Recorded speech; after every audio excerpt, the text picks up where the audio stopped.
Bonjour, bienvenue sur notre page.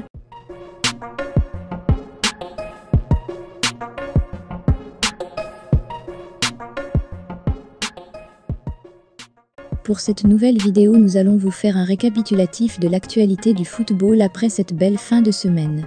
Allez, mettez-vous bien sur votre canapé, on démarre dans peu.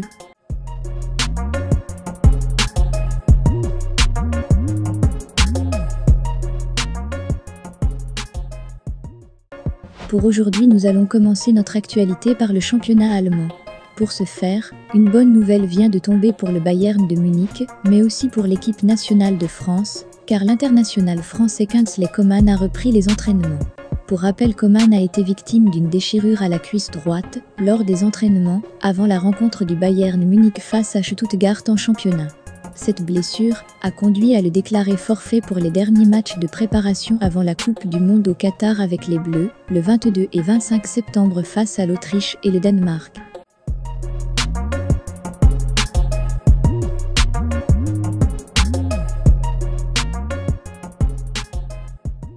Son retour en jambes ferait du bien au Bayern de Munich, qui traverse une période difficile en ce moment en championnat, mais aussi pour les Bleus, pour qui il est devenu un élément incontournable.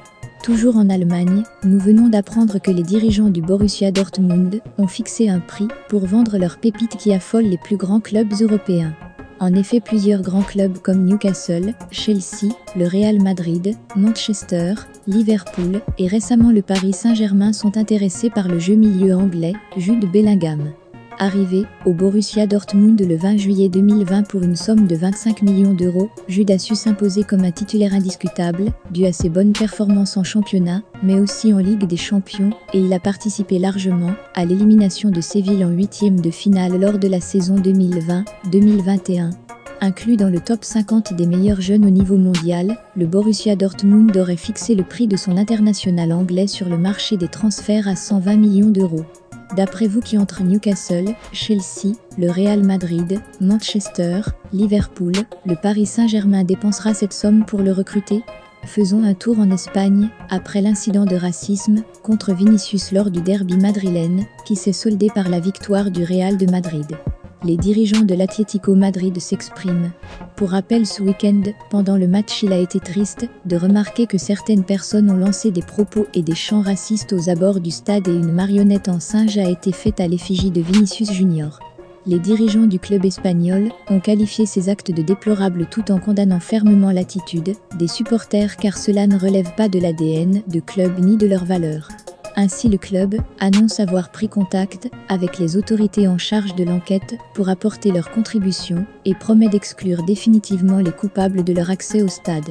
Nous espérons vivement que ces faux supporters soient attrapés et condamnés pour leurs actes qui ne devraient pas avoir lieu dans des terrains de football. Restons en Espagne, mais cette fois-ci allons-y du côté du FC Barcelone, qui est sur les traces d'un joueur du Real de Madrid. Dans la rivalité entre ces deux clubs, c'est pas la première fois que cela va se passer, nous avons le cas de Samuel Eto'o, Luis Figo et Ronaldo. Mais pour cette fois, le FC Barcelone souhaite recruter l'international espagnol, Marco Asensio.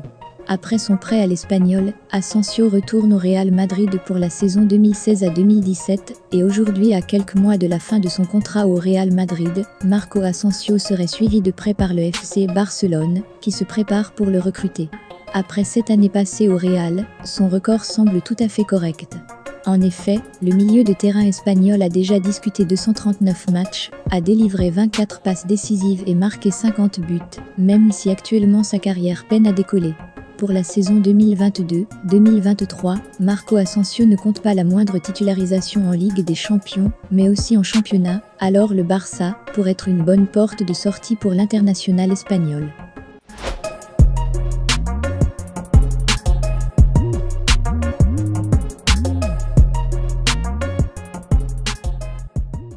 Après l'Espagne, faisons un tour en Angleterre, plus précisément à Manchester, d'où Cristiano Ronaldo a clairement énoncé ses objectifs avant la retraite. C'est à l'occasion du gala des Quina d'Or que Cristiano Ronaldo a révélé ses ambitions pour la sélection portugaise et il a clairement dit qu'il souhaiterait participer à la prochaine Coupe du Monde, mais aussi à l'Euro 2024, qui aura lieu dans 2 ans. En prenant la parole, le Portugais a dit « Devenir le meilleur buteur de l'histoire des sélections ? C'était impensable, ça a été un long chemin, mais je profite de l'occasion pour dire que ce n'est pas encore fini. Ils vont avoir du cri pendant encore quelques temps. J'espère faire partie de cette équipe encore quelques années. Fin de citation. Pensez-vous qu'il pourra retrouver sa forme et être présent pour ces 2 compétitions majeures? Laissez-nous vos réponses en commentaire. On se fera un plaisir de vous lire et vous répondre.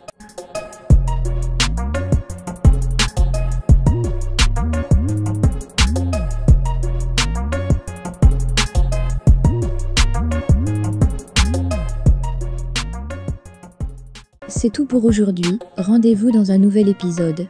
N'oubliez pas de partager, de vous abonner et activer la cloche de notification pour ne pas louper nos prochaines vidéos.